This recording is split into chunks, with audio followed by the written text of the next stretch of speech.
Greetings fam! If you're serious about music production or live performance and you want a control surface that gives you hands-on power without needing a mountain of gear, the Novation Launch Control XL3 might just be the gear you've been waiting for. I dug through specs, user forums, pro reviews, and all that to give you the honest lowdown before you hit that link in the bio.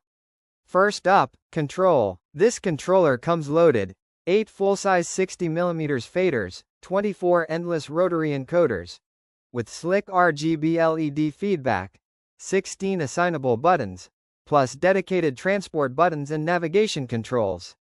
That means you have real-time hands-on control over your DAW mixer, volume faders, pan knobs, send levels, plug-in parameters, effects, everything you'd normally click around on screen. The faders are smooth and precise, good for mix downs, automation, or live tweaks. The 24 encoders are endless, meaning you don't get jumps when you switch tracks or parameters, a big win when dialing in subtle changes. And each encoder's LED ring helps you visually track values at a glance, which helps especially when you're in the zone and want to focus on creativity instead of menus.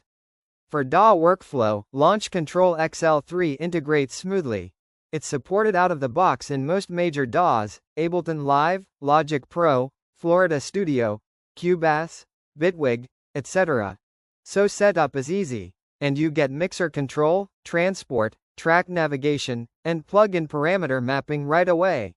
One of the big upgrades, full MIDI I/O, in, out, out to, through, alongside USB-C. That opens the world to hardware synths, drum machines, external modules. You're not boxed into just computer-based production. If you use a hybrid setup, software plus hardware, this controller can serve as a central hub. The included software bundle sweetens the deal. You get a DAW Lite version and some plugins to start producing straight away, which makes this a practical, first control surface, even if you're setting up a new home studio with limited gear. That said, real talk, nothing's perfect.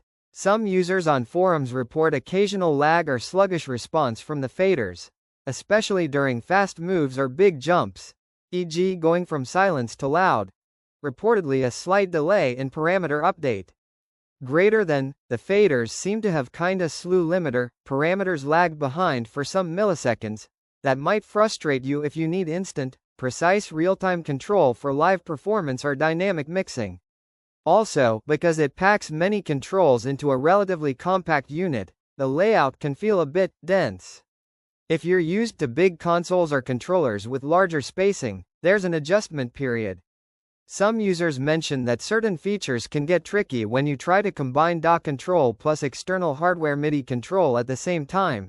You might need to get your custom mappings clean and organized to avoid confusion.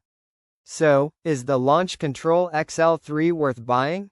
For me, yes, especially if you're a producer, beatmaker, or live performer who wants tactile control over your DAW and gear, values flexibility, and appreciates a compact but powerful workflow. It's a strong middle ground, more hands-on and expressive than a simple MIDI keyboard, but much more portable and affordable than a large mixing desk. If you want to start shaping or remixing your music with your hands instead of the mouse, this is a smart pick right now.